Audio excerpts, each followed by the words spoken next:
In the Bible, the most obvious and specific example is Joseph. Joseph was put over Potiphar's household.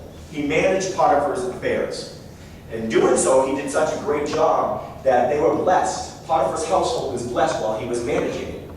However, Potiphar's wife got greedy and thought she wanted Joseph, and she kind of pursued him. He denied her, and then she wrongly accused Joseph of that, and so therefore Potiphar had him put in jail.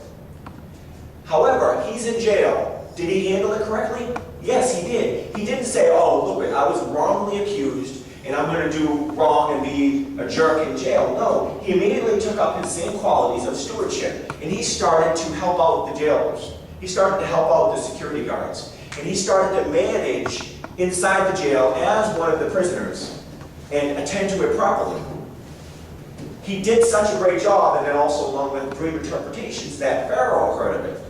And so Pharaoh turned around, and because of the dream interpretation, but I also believe, had he been a jerk in prison, I don't think he would have entrusted Joseph to the affairs of Egypt.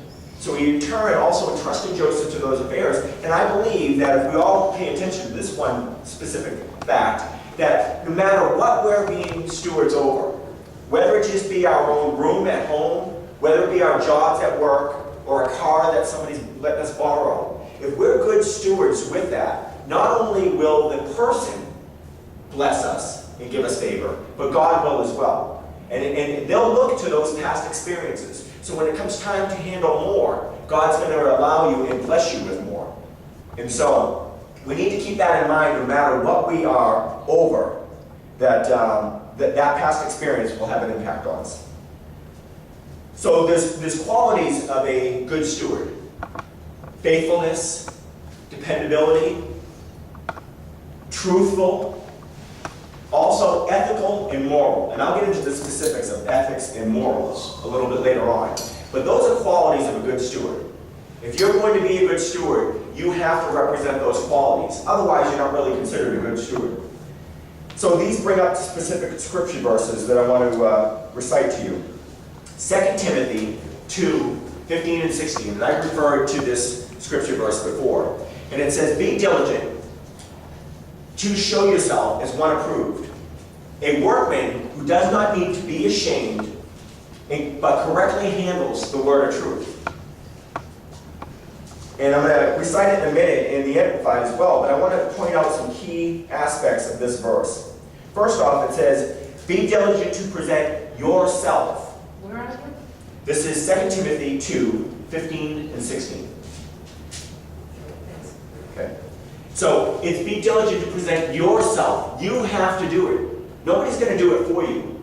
It's your life. You have to represent it correctly. You have to be presenting yourself. And who do you present yourself? To God. Right.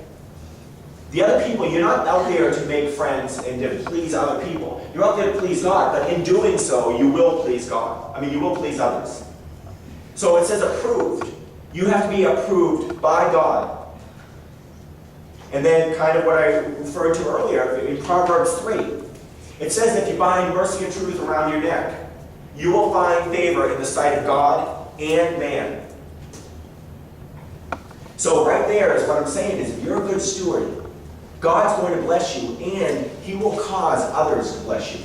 Others will see, even if they're not good stewards, if they see you being a good steward, they're going to want to bless you. They're not going to be able to help but bless you. Not ashamed. Too many of us Christians are ashamed of the gospel.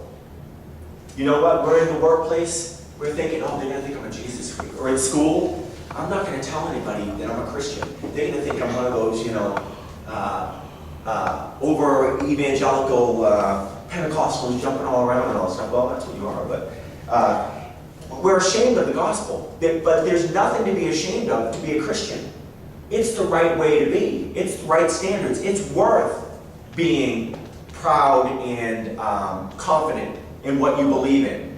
Tim Tebow is a perfect example. I used him last time. He's a perfect example. He's not ashamed by any means. He even did not a controversial. They made it controversial, but the commercial that he did. And then it says rightly. Rightly, basically, proper standards and values. Rightly handling it. And I'm going to get into a little bit more of the rightly handling the word of truth. You've got to handle it correctly. And and Joseph was a perfect example of that. He handled things correctly.